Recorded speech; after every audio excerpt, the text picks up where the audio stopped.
किसान भाइयों नमस्कार जोहार। आज मैं आपको ब्लू ग्रीन एल्गी जिसे हम नील हरी शैवाल और ऐसे भाषा में काई जिसको कहते हैं, यह एक तरह से वायुमंडल में जो नाइट्रोजन होता है वो भूमि को प्रदान करता है और ये भूमि में मट्टी में जब प्रदान होता है तो वो पौधों को नाइट्रोजन देता है।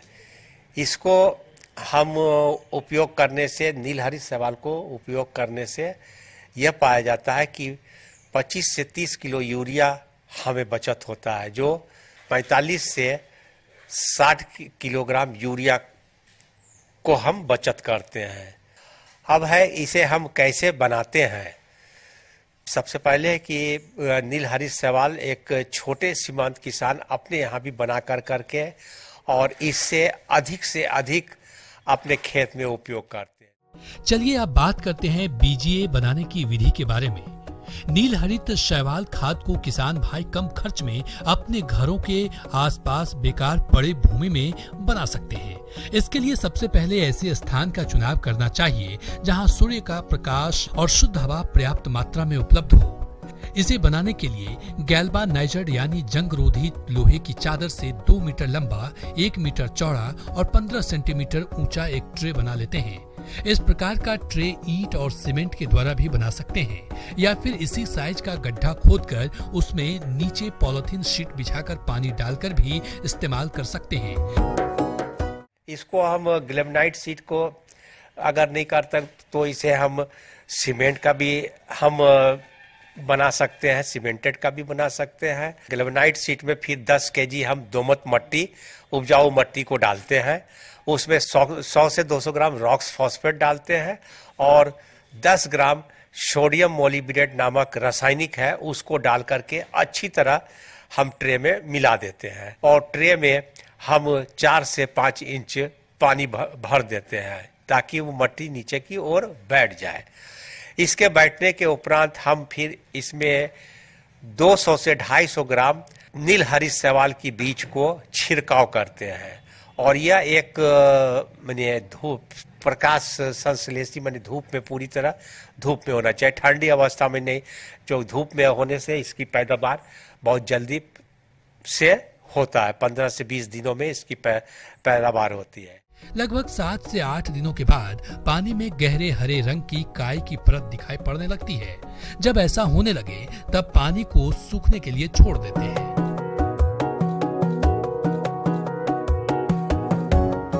और पानी सूख जाए तो काई या शैवाल को आधा सेंटीमीटर की गहराई तक खुरचकर थैली में भर लें। फिर ट्रे में पानी डालकर इस क्रिया को 2-3 बार दोहराएं। एक बार भरे ट्रे से लगभग 1.5 से 2 किलोग्राम शैवाल खाद की प्राप्ति होगी। यह कार्यक्रम सालों भर चलाकर शैवाल खाद बनाया जा सकता है। एक ट्रे से 2 से 3 बार हम शैवाल का कलेक्शन कर सकते हैं, जो 4 से 5 केजी शैवाल के बराबर होता है और इसको अच्छी तरह से हम धूप में सुखा करके 2 साल तक कम से कम हम अपने पास रखते हैं। तो ये तो हो गया हमारा बनाने की विधि कि हम इस तरह बनाते हैं। अब इसे हम कहाँ यूज करते हैं, इसके उपयोग करने से क्या फायदा होती है। या शैवाल धान के खेत में हम उपयोग करते हैं। अगर एक ही खेत में बार बार अगर हम शैवाल का यूज कर रहे हैं धान के खेत में, तो बाद में फिर हम शैवाल का उपयोग नहीं भी करने से शैवाल उसमें पाया जाता है और हम इस तरह 20 से 25 केजी नाइट्रोजन मिलता है इसके अति देने से। शैवाल को उपयोग करने से एक तो मट्टी की जो उर्वरकता शक्ति है वो बरकरार रहती है। सबसे पहला भूमि में उर्वरकता शक्ति बरकरार रहता है और इसे खेत में उपयोग करने से, धान के खेत में उपयोग करने से 15 से 20% उपज में वृद्धि होती है। यह हम लोगों का कृषि महाविद्यालय में देखा गया है कि 15 से 20% आपका उपज में वृद्धि होगी और जो भी पौधे में जो कीटनाशक जो लगते हैं वो उसमें सुधार होती है, उसको देखने में सुधार होती है कि इस एकदम एक तरह से ये जैविक खाद है और जैविक खाद के उपयोग करने से पौधा हष्ट पुष्ट पाया जाता है। किसान भाइयों, अब लेते हैं एक छोटा सा ब्रेक।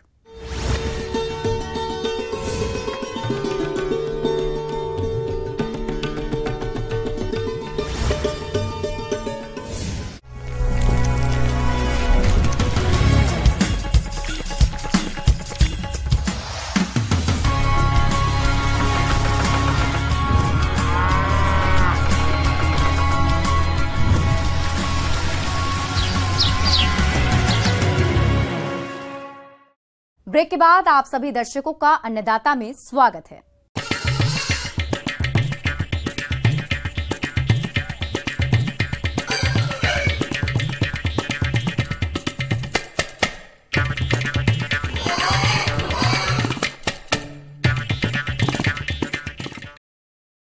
प्रदेश के तापमान में तेजी से बढ़ोतरी हो रही है और इसका असर पशुओं पर भी देखा जा रहा है। अगर सूकर पालने की बात करें तो इस समय सूकरों की विशेष देखरेख करनी पड़ती है, जिसके बारे में बता रहे हैं बिरसा कृषि विश्वविद्यालय जिला रांची के पशु वैज्ञानिक डॉक्टर रविंद्र कुमार।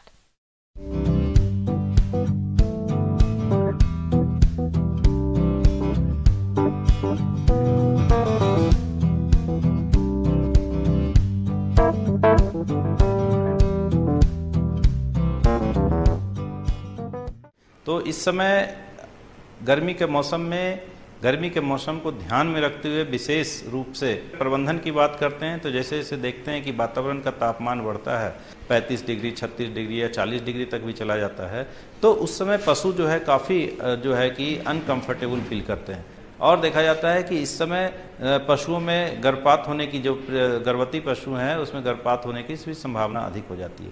तो ये जो मौसम है इस समय थोड़ा सा बदलाव करके, थोड़ा सा देखभाल करके, इससे जो गर्मी के मौसम में पशुओं पे जो प्रतिकूल प्रभाव पड़ता है उससे बच सकते हैं। गर्मी के प्रभाव से सूकर और उनके शावकों पर बुरा प्रभाव पड़ता है। उनकी बढ़वार कम हो जाती है, पशु खाना पीना कम कर देता है, पशु सुस्त होकर एक जगह बैठा रहता है। इससे बचने के लिए पशु के आवास में पंखे या कूलर लगाएं। आवास के दरवाजों और खिड़कियों पर जूट के बोरे लगा दें और उन्हें समय समय पर पानी से भिगोते रहें, ताकि आवास में ठंडी हवा का आवागमन ठीक ढंग से हो सके। सूकर पालन खुली और बंद दोनों विधि से किया जा सकता है। इसके लिए बाड़े की व्यवस्था जरूर करें। बाड़े में हवा और रोशनी की व्यवस्था जरूर होनी चाहिए। इसके साथ ही बाड़े में पानी की उचित व्यवस्था जरूर करें। तो इसके लिए सबसे ज़रूरी चीज़ है कि आप जो आवास बना रहे हैं, आवास का जो लंबाई है वो अगर बना रहे हैं तो पूरा पश्चिम दिशा में हो तो ज़्यादा अच्छा होता है। आवास के आसपास पेड़ पौधा अवश्य लगाएं, जिससे कि आवास पे छाया जो है कि आता है और छाया के कारण जो है अंदर का वातावरण ठंडा रहता है। आवास को बिल्कुल नियमित रूप से साफ सफाई करते रहें, पानी से धोते रहें और साथ ही साथ जो है डिसइंफेक्टेंट में आप ब्लीचिंग पाउडर हो गया, ये फिनाइल हो गया, इससे आप सफाई करते रहें। छत की ऊंचाई जो होती है आवास में कम से कम आप 8 फीट जरूर रखें। 8 फीट से नीचे रखने से फिर अंदर का वातावरण गर्म होगा। इसके साथ ही साथ दिन में देखा जाता है कि लू चलने लगती है, अभी गर्मी के मौसम में गर्म हवाएं चलने लगती हैं, तो उससे बचाव के लिए खिड़की दरवाजे को अच्छी तरह से दिन में ढक दें कि अंदर बाहर की गर्म हवाएं अंदर नहीं आने सके। और साथ ही साथ पशुओं को पानी की बौछार उस पर आप डालें, फुहारा डालें, तो उससे पशुओं को काफ़ी राहत होती है। बहुत सारे किसान भाई जो ग्रामीण परिवेश में है, वो जो गर्मी के मौसम में आवास की थोड़ी सी दिक्कत होती है या फिर वो बिजली की प्रॉब्लम होती है, कूलर या पंखा नहीं दे सकते हैं, तो उसके लिए भी व्यवस्था है। आप बेलोइंग टैंक बना सकते हैं। एक छोटा सा गड्ढा कर दीजिए और उसमें पानी भर दीजिए। जब पशु को गर्मी महसूस होगी तो उसमें जा करके वो अपने शरीर को ठंडा करता है। दूसरी चीज़ है कि इस समय गर्मी के मौसम में देखा जाता है कि आवास के साथ साथ हम लोग आहार का भी प्रबंधन बहुत ही जरूरी है। आहार में सबसे पहला चीज़ जो है पानी, स्वच्छ पानी, साफ पानी, ठंडा पानी आप पीने के लिए अवश्य देते रहें, जिससे गर्मी से उनको काफ़ी राहत मिलती है। सूकर को जौ, मक्का, गेहूं, ज्वार, चावल तथा बाजरा खिला सकते हैं। इसके अलावा इनकी प्रोटीन सप्लीमेंट के तौर पर आइल, केक, मीट, मील तथा फिश मील को अनाज में मिलाकर खिला सकते हैं। सूकर को उनके वजन के हिसाब से अनाज दिया जाता है। 25 किलोग्राम से 100 किलोग्राम तक सूकर को 2 से 5 किलो तक अनाज खिलाएं। वहीं 100 से 250 किलोग्राम के वयस्क सूकर को 5 से 8.5 किलोग्राम अनाज जरूर दें। बढ़ते हुए शावकों और गर्भवती माताओं को प्रोटीन की अधिक मात्रा आवश्यक होती है। इन्हें खाने में प्रोटीन युक्त भोजन जरूर दें। साथ ही खनिज, लवण, विटामिन और नमक का मिश्रण दे सकते हैं। आहार की व्यवस्था करना है कि पशु जो हमारे किसान भाई सूकरों को जो भी पशु आहार दे रहे हैं उसमें ये होना चाहिए कि फ्रेश आहार होना चाहिए। ऐसा नहीं कि बहुत सारे किसान भाई जो है वो होटलों की जूठन सामग्री देते हैं, तो उसमें आप पुराना या ज़्यादा बासी जिसको कहते हैं वो आप देने से बचें, क्योंकि अगर 1 दिन 2 दिन पुराना अगर हो जाता है तो वो गर्मी के मौसम में बहुत जल्द खराब होता है और पशुओं पर जो है प्रतिकूल प्रभाव करता है, उनके स्वास्थ्य पे असर करता है। तो स्वच्छ आहार दें। जो सूकर हैं उनको ठंडा समय में खाना दीजिए, जैसे सुबह में या शाम में खाने के लिए अगर आप देते हैं तो वो जो मात्रा जो खाते हैं वो खाएंगे, जिससे उसके स्वास्थ्य पे प्रभाव जो प्रतिकूल प्रभाव है वो नहीं पड़ता है। तो खाने में इस समय गर्मी के मौसम में जो है प्रोटीन की मात्रा हम लोग कम करते हैं और एनर्जी की मात्रा को थोड़ा ज़्यादा बढ़ाते हैं ताकि गर्मी से राहत मिल सके। जो विटामिन और मिनरल मिक्सर जो देते हैं उसकी मात्रा को 10 से 15% बढ़ाने की ज़रूरत होती है, ताकि जो है गर्मी के मौसम में जो आहार वो कम ले रहे हैं, जो आहार की कमी हो रही है, उसकी पूर्ति जो है ये सप्लीमेंट जो हम लोग करते हैं उससे उसकी पूर्ति हो सकता है। आमतौर पर इस मौसम में सूकरों को कई तरह की बीमारियां होने लगती है। इससे बचाव के लिए आवास की नियमित सफाई करें। सप्ताह में कम से कम 1 बार लाल दवा से आवास और फर्श को जरूर धोएं। साथ ही चूने का भुरकाव करें। अगर पशु रोग से ग्रसित हो तो उसे अन्य पशुओं से अलग रखें और उपचार के लिए अपने नजदीकी पशु चिकित्सालय में संपर्क करें।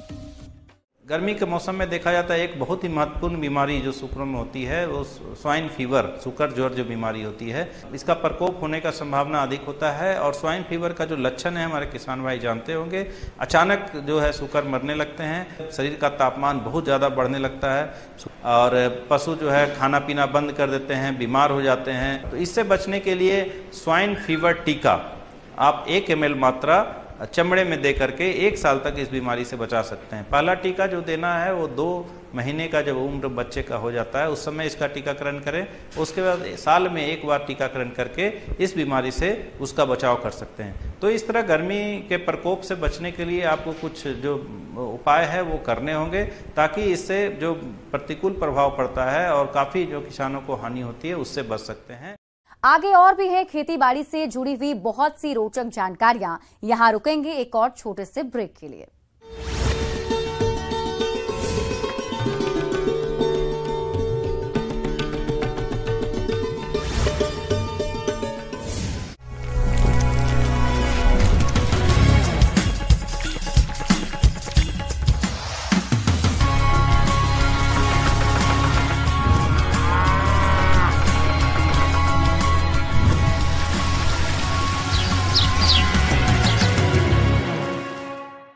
ब्रेक के बाद एक बार फिर से आप सभी दर्शकों का अन्नदाता के खास कार्यक्रम में स्वागत है।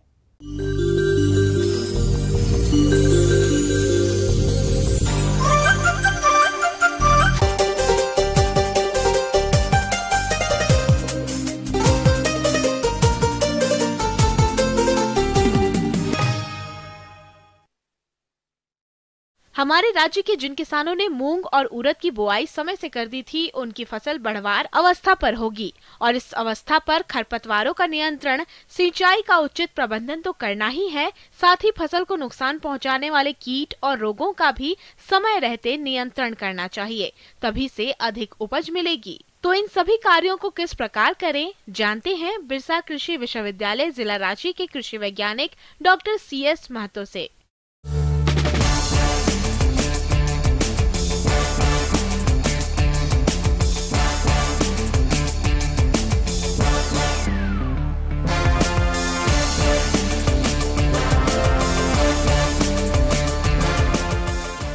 किसान भाइयों नमस्कार। आज मैं आपको गर्मा मूंग के बारे में कुछ जानकारी देना चाहूँगा। गर्मा मूंग जैसे कि आपको पता है एक मुख्य दलहनी फसल झारखंड में लगती है और ये मूंग के साथ साथ उड़द भी इस समय में लगती है। मूंग मुख्यतः 2 ऋतुओं में लगाया जाता है, एक गर्मी ऋतु में और दूसरा की खरीफ ऋतु में जून जुलाई में। इसको पहले लगा चुके हैं। ये लगाने का सबसे अच्छा समय है पूरे मार्च महीना भर। तो मार्च महीना में जो किसान गर्मा मूंग लगा लिए हैं उसके लिए अभी जो फसल है वो लगभग 25 दिनों तक का हो गया होगा। उसमें इस समय बहुत ज़रूरी है खरपतवार का नियंत्रण का, क्योंकि इस समय इधर कुछ दिन पहले बारिश भी हो गया था तो इसमें खरपतवार काफ़ी मात्रा में उग गए हैं खेतों में। तो जो किसान इनको लगा चुके हैं उनके लिए ये सलाह होगी कि जितना जल्दी हो सके अपने खेतों से मूंग के पौधों के बीच से खरपतवार को निकाल लें कि इसको रासायनिक विधि से भी इस पर नियंत्रण आप पा सकते हैं। इसके लिए एक दवाई अनुशंसा की गई है दलहनी फसलों में, मुख्यतः सभी दलहनी फसलों में लगती है, इमेजाथापर। ये लगभग 25 से 30 दिनों में खड़ी फसल में एक छिड़काव का ज़रूरत पड़ता है। ये इमेजाथापर का छिड़काव कर देने से इसमें है कि जो घास या खरपतवार है वही नष्ट होते हैं, पौधे को इसमें क्षति नहीं होती है। ये मुख्यतः स्पेशली दलहनी फसल के लिए आई है। इसको लगभग 2 या 3 ml प्रति लीटर पानी में घोल के इसको छिड़काव कर दें अपने खेतों में, तो इससे आप अच्छी तरह से नियंत्रण पा सकते हैं खरपतवार में। इस समय जो किसान लगा चुके हैं, अगर ज़्यादा गर्मी पड़ रही है तो 1-2 सिंचाई की भी आवश्यकता होती है, तो आवश्यकता अनुसार सिंचाई भी कर लें इस समय में। लेकिन ये होगा खरपतवार और गुड़ाई करने के बाद एक सिंचाई जरूर कर दें ताकि पौधा का विकास अच्छी तरह से हो जाए। मूंग की फसल में पीला मोजेक रोग यह विषाणु जनित रोग है। इस रोग का वाहक सफेद मक्खी के द्वारा फैलता है। इसमें पत्तियों पर अनियमित पीले एवं हरे रंग के धब्बे पड़ने लगते हैं, जो बाद में मिलकर बड़े बड़े धब्बों में परिवर्तन हो जाते हैं, जिससे संपूर्ण पत्ती पीली पड़ जाती है तथा पत्तियों में उत्तक क्षय भी होने लगता है। संक्रमित पौधे में पुष्प एवं फलियां देर से तथा कम लगती है। इस रोग के लक्षण फलियों एवं दोनों पर भी दिखाई देते हैं। इसके रोकथाम के लिए रोग रोधी किस्मों का चयन करना चाहिए। डायोमेथोएट 30 EC 1 मिलीलीटर प्रति पानी में घोल बनाकर 2 या 3 बार 10 दिन के अंतराल पर आवश्यकता अनुसार छिड़काव करें। अगर आपको खेतों में सर्कोस्पोरा रोग दिख रहा है, जो पत्ती में छोटी छोटी छिद्र हो जाते हैं और धीरे धीरे पूरे पत्ती में फैल जाते हैं और अंत में वो मर जाता है, तो उसके लिए इंडोफिल M45 नामक एक फफूंदनाशी आता है, उसको आप छिड़काव कर सकते हैं। थ्रिप्स या रस चूसक कीट मूंग के पौधों का रस चूसकर उन्हें नुकसान पहुंचाते हैं। इसके प्रकोप से पौधे पीले पड़कर कमजोर हो जाते हैं, उनमें विकार भी आ जाता है। कीट नियंत्रण के लिए किसान बुआई से पहले बीजों का थायोमेथोक्सम 10 WS 2 मिलीलीटर प्रति किलोग्राम बीज के हिसाब से उपचार करें। इसके बाद थायोमेथोक्सम 25 WG 2 मिलीलीटर प्रति लीटर पानी के घोल छिड़काव करने से भी थ्रिप्स की समस्या से छुटकारा पाया जा सकता है। इसके उपरांत ये 45 से 50 दिनों में इसमें फूल आने शुरू हो जाते हैं और फूल लगने के समय में कुछ कीड़े मकोड़े का भी आक्रमण हो जाता है। वैसे देखा गया है कि गर्मा में जो मूंग लगती है उसमें कीड़े मकोड़े या फिर अन्य रोग व्याधि का आक्रमण कम ही होता है, लेकिन फिर भी अगर कोई खेतों में हो जाता है, खासकर भुआ पिल्लू का आक्रमण इस समय ज़्यादा होता है, उन परिस्थितियों में आप मेटासिस्टॉक्स 2 ml प्रति लीटर की दर से आप छिड़काव कर सकते हैं।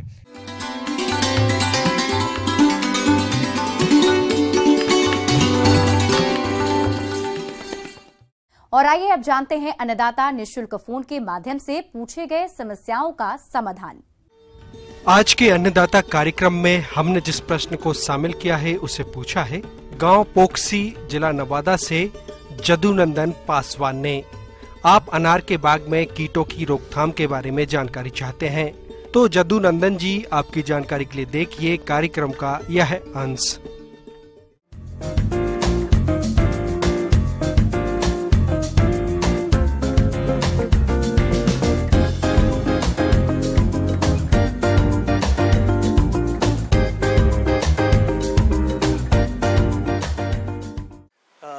किसान भाइयों, आज हम बात करेंगे अनार के प्रमुख कीटों के बारे में। तो जो सबसे पहला प्रमुख कीट है आपके अनार का, उसका नाम है अनार की तितली। अनार की मादा तितली अनार के पुष्प और बनते फलों पर या फल के पास वाली पत्तियों और तने पर अंडे देती है। अंडे से 7 से 10 दिनों में लट निकलकर बनते हुए फलों में प्रवेश कर जाती हैं, जो कि फलों के अंदर बीजों को खाती रहती है, जिससे फल सड़कर नीचे गिर जाते हैं। इनकी रोकथाम के लिए ग्रसित फलों को इकट्ठा कर नष्ट कर दें या फिर इन्हें जला दें। साथ ही एक लाइट ट्रैप प्रति एकड़ लगाकर इस कीट की मॉनिटरिंग करें। फलों के पकने से पूर्व बटर पेपर से या मसलिन क्लॉथ से ढक दें। अधिक कीटों का प्रकोप होने पर इंडोस्कार्ब दवा आधा मिलीलीटर या स्पाइनोसाइड 45 SC दवा आधा मिलीलीटर प्रति लीटर पानी में घोल बनाकर फूल तथा फल बनते समय छिड़काव करें और ये 15 से 20 दिन के अंतराल पर पुनः दोहराएं। दूसरे प्रमुख कीट की अगर बात करें तो अनार में दूसरा प्रमुख कीट है तना छेदक, जिसे हम स्टेम बोरर के नाम से जानते हैं। तो जैसे कि नाम से हमें पता चल रहा है कि इस कीट का जो इलिया होती है वो शाखाओं के अंदर छेद बनाकर अंदर चली जाती है और अंदर ही अंदर शाखाओं को खोखला कर देती है और खोखला करने की वजह से वो पीली पड़ जाती हैं और सूख जाती है। अब इसके अगर प्रबंधन की हम बात करें तो अगर कीट का प्रकोप आपको दिख रहा है तो उस अवस्था में जो मुख्य तना है उसके आसपास हमें क्लोरपाइरिफॉस नामक दवा की 2.5 ml प्रति लीटर का घोल बनाकर ड्रेंचिंग कर देनी चाहिए। और अगर बहुत ज़्यादा अगर उसका प्रकोप आपका हो रखा है तो हम क्या कर सकते हैं कि जहाँ पर उसका प्रकोप है उस छेद में आपका डाइक्लोरोवॉस, जिसे कि हम नुआन नाम से भी जानते हैं इस दवा को, उसका 2 ml प्रति छेद में आपका भर देना चाहिए और उस छेद को हमें क्या कर देना चाहिए, आपकी गीली मिट्टी से बंद कर देना चाहिए। इसके अलावा कीट और रोग व्याधियों से बचने के लिए बाग का नियमित निरीक्षण करें। बाग में उग रहे खरपतवारों को समय समय पर निकालते रहें। रोग एवं कीट ग्रसित शाखा को काट कर जला दें। बाग में लाइट ट्रैप और येलो ट्रैप लगाएं। बाग की नियमित सिंचाई करें और सही समय पर उर्वरकों की उचित मात्रा का प्रयोग करें। इस प्रकार अनार के बाग कीट और रोग मुक्त रहेंगे और अच्छी पैदावार देंगे। तो अगर इसके प्रबंधन की हम बात करें तो अगर प्रारंभिक आपका प्रकोप हो रखा है तो हम डायमेथोएट आपका जो दवा है उसको इस्तेमाल कर सकते हैं और इसकी जो दर रहेगी वो 2 ml प्रति लीटर पानी में आप इसका घोल बनाकर छिड़क सकते हैं। इसके साथ साथ अगर बहुत ज़्यादा आपका प्रभावित है तो आप इमिडाक्लोप्रिड इसका इस्तेमाल कर सकते हैं। इसका 1 ml 3 लीटर पानी में मिलाकर इसको हम छिड़क सकते हैं। और कभी कभार आपका बहुत जगहों पर दीमक का प्रकोप भी देखने को मिलता है। तो अगर दीमक का प्रकोप आपको देखने को मिल रहा है तो हम क्लोरपाइरिफॉस नामक दवा का छिड़काव कर सकते हैं। 2 ml प्रति लीटर पानी के में मिलाकर इसको छिड़काव करा जा सकता है।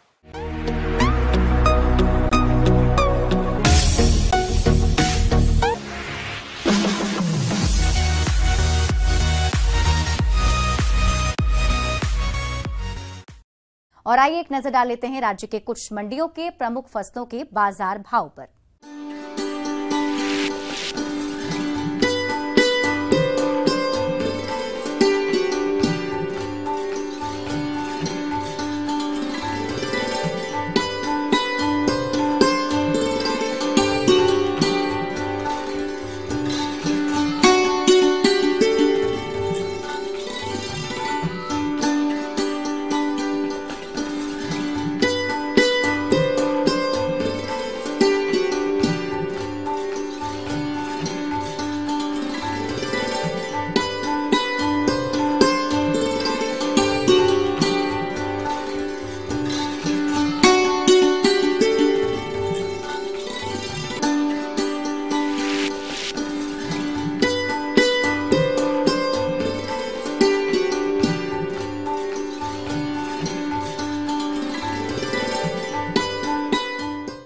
किसान भाइयों, कृषि संबंधित समस्या और सुझाव के लिए आप हमें इस पते पर संपर्क कर सकते हैं। प्रोड्यूसर अन्नदाता news 18 Bihar Jharkhand, Ramoji film city Hyderabad, PAT501512। साथ ही आप हमें ईमेल भी कर सकते हैं। हमारा ईमेल है P18 अन्नदाता